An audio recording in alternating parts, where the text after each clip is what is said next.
Ilfaso radio მსმენელებო, Facebook გვერდის მაყურებელო და ტელემაყურებელო.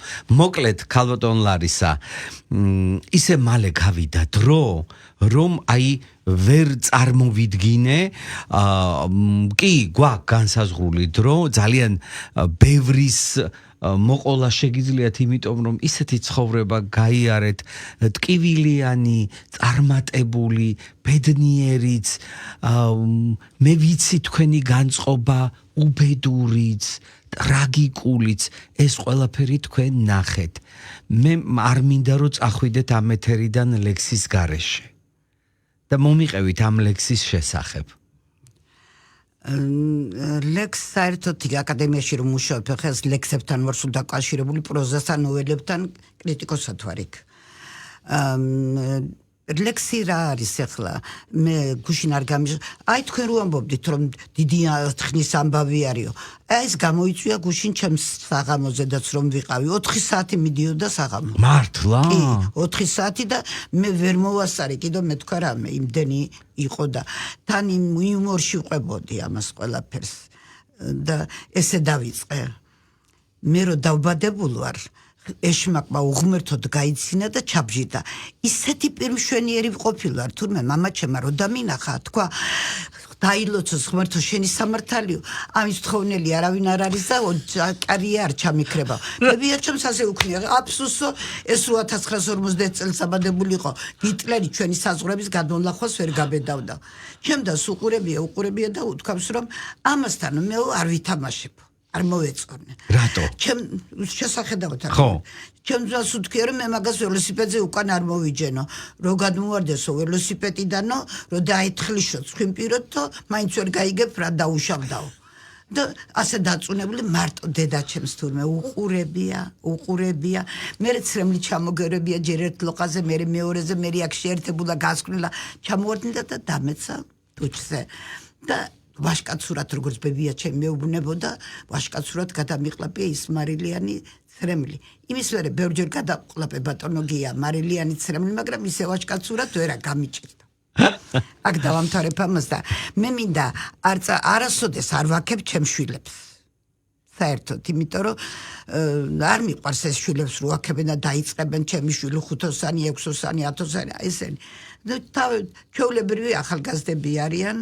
ჩვეულებრივად არის, მე ძალიან ვაფასებ, 4 ბიჭის დედა ვიყავი, ოღონდ შემჩენოდა და თუ გინდა 10 ბიჭი ყოფილიყო, რა მნიშვნელობა გვაქვს გოგოს და ბიჭს.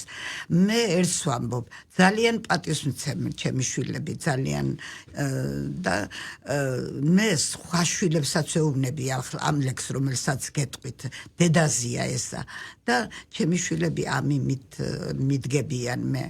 დედა დაბერდება, მზერაც აერევა, ალბათ იბორძიკებს დრო და დრო. გულზე დაიფინეთ მისი ხელის გული, თორემ გეტკინებათ მოვა დრო. სადღაც ღრმა წასვლში ფეხი დაგცდენიათ, დედამ სულის ბერვით გიწამლა, შენი თვალი შუქი, შენი გაღიმება ხატის თანასწორად იწამა. ხელი არ გაუშვათ, გზას თუ ვერ გაიკვლევს, მისი სიბერის ნუ შეგრცხვებათ, ყველა მოგონებებს ერთად აღებულს, დედის სურნელება დარჩება. იქნებ ვერ გაიგოს, ერთხელ დაძახილი. ასაკს ესეთებიც ჩვევია, გულში არ გაივლოთ, წამით გაბრაზება, ეს ხომ მხოლოდ დედა შენია. ქარის ისწრაფია დროში ჩაქსოვილი, ჩვენ კი სამუდამო გონია.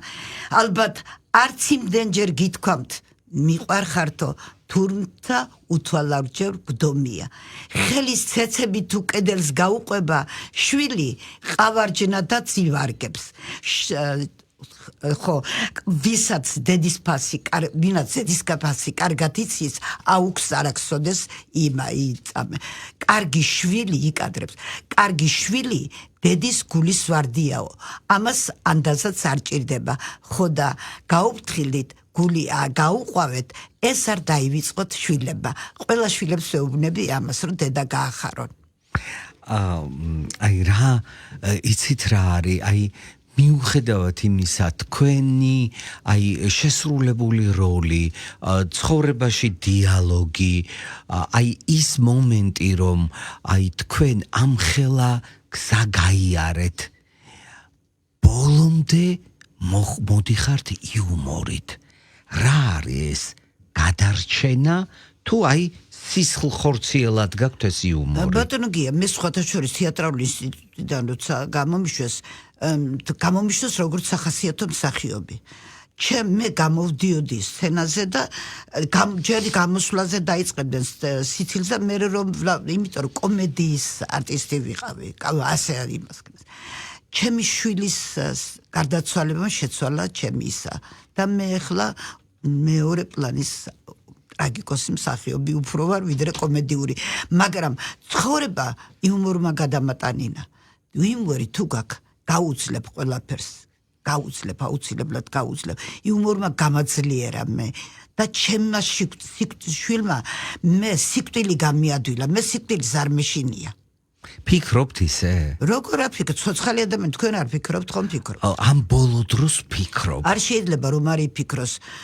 მე ლექსები მაქვს ისეთი წაკითხული, რომ მომავალ ხუთშაბათს საღამოს 10 საათზე არის სხვა რაკურსი გია ჯაჯანიძესთან ერთად და აი იქ იხილავთ ქალბატონ ლარისას. თან კურიოზებით. კურიოზებით და თან ჩვენ სპეციალურად ჩავსვით ის როლი, რომელიც პატარა მონაკვეთი ეპიზოდი და არაჩვეულებრივი გადაცემა გამოვიდა. უღრმესი მადლობა ქეთს ვიხრი თქვენს წინაშე და ნიკოლოზ წულუკიძეს უხდი დიდ მადლობას, რომ ჩვენ ერთმანეთს დაგვაკავშირა. ჩემო ძვირფასო რადიო მსმენელებო, Facebook გვერდის მაყურებელო, ტელემაყურებელო, სულ ეს იყო და მომავალ პარასკევს დაგიბრუნდებით. მიყვარხართ.